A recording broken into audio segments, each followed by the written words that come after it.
How's it guys, what's going on? My name is Prashant and welcome to techsceneza. Today we're reviewing the Samsung Galaxy Fit2.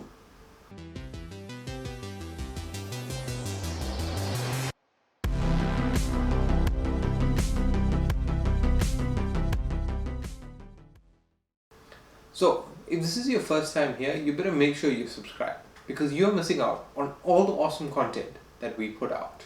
The Galaxy Fit2 is Samsung's way of a somewhat Fitbit. It has a 1.1 color AMOLED screen and it has curved glasses that feature a multi-function touch button. So connectivity wise, it has Bluetooth 5.1 and as an operating system it has FreeRTOS. The main display is a 1.1 inch AMOLED screen and it has a resolution of 126 by 294 megapixels. It has 16 million color depth. So storage wise, it has 2 megabytes of RAM and 32 megabytes of read-only memory. Sensors, it comes with an accelerometer, a gyro sensor and an optical heart rate sensor. For its dimensions, it's 46 by 18 by 11 millimeters and it weighs roughly 21 grams. Battery wise, the suggested battery capacity is 159 milliamp hours and the suggested typical usage is up to 15 days and the low usage is actually up to 21 days. My testing with full usage 24/7 including sleep tracking actually lasted an average of 13 days. So you can see how strong that battery life actually is. So this watch is capable of handling over 70 different faces just to suit your style, and it comes with a silicone band that is available in either black or red. So who is the intended market of this product? This product is marketed towards people who are into fitness and don't want the hassles of those bulky smartwatches. So if you think about it realistically, this is a fitness watch and it is totally different to a smartwatch. So a fitness watch is streamlined towards fitness and fitness related functions, and it's not a smartwatch where you can do anything or everything that your phone can, and that's the major difference. So on like for example, on a smartwatch you'd be able to respond to a message, whereas on this you just get a notification of your message. And with this watch, with phone calls, you cannot receive phone calls on the watch, you just get notified of a phone call. So that's the difference right there. But to answer your question, this is for someone who is into fitness and doesn't want to spend a lot of money to buy a normal smartwatch. So what about its purchase information?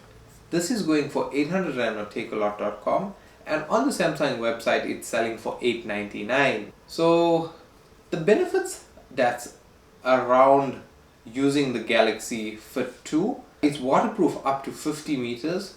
It has a step tracker, a sleep tracker, a stress tracker, as well as it can track your heart rate. And the heart rate monitor automatically reads your heart rate every hour to build a timeline of your heart's activities. It also tracks activities like running, cycling and swimming.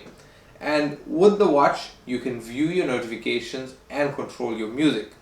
Faded in this dark and smoky room, way your face reflecting bright green, brights and blues. You know I kinda want to disappear with you, but don't think that is what I would usually. Perfect for the gymmer and the runner. So an added benefit is it is COVID friendly, seeing that it reminds you regularly to wash your hands. So what are my personal opinions of this watch? As someone who uses a proper smartwatch, comparing it to a fitness watch, I understand it, I am behind it, and I also don't side with it. It's like I'm on the fence but leaning towards one side. So the problem I see is with my smartwatch, I can answer calls while I'm doing activities. I can respond to messages, although I don't generally, and I can see my full notification on my smartwatch, and I know it's somewhat about 90-95% accurate. The accuracy is a little high and low. The other problem I face is with my smartwatch in the gym doing activities, the smartwatch has gotten damaged. I have a screen protector, I have a body protector on the watch, but it's gotten banged, it's gotten scratched. Whereas this, it's a little less likely of getting banged and scratched. But as a product, it has a purpose and it is 100% meeting that purpose. So moving on to the pros and the cons. So some of the pros: it's lightweight, inexpensive, and it does everything that a fitness watch would need to do. And on top of that, the battery life is an exceptional addition, as well as it is quite comfortable to use. It's a little less minimal feel compared to a smartwatch. So moving on to the cons. So as I mentioned, the step tracker is a little inaccurate, and unfortunately this watch does not have GPS. So if you try to slimline down to this watch and you are a runner per se, if you're using a smartwatch, it has GPS and you can be tracked if anything does happen to you. You can send out an emergency SOS. So unfortunately this watch doesn't come with GPS. So if you wear it out running and you end up in the bush, best of luck to you. But anyway, that's just my 2 cents on Samsung Galaxy Fit2. I've enjoyed using it, but I unfortunately have my own personal preferences as to why I would use a smartwatch or a fitness watch.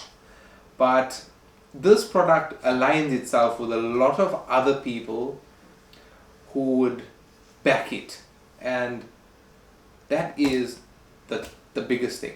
It has its support and it does have the right people who are excited to be using it. So it is a great product. We haven't really found that much of physical problems. It's just features that we are not so happy about. But all in all, it's a great product. If you're thinking of getting one, you wouldn't go wrong as long as you have the right intentions. But anyway guys, that's been my review of the Samsung Galaxy Fit2. My name is Prashant, and I'll see you in the next video.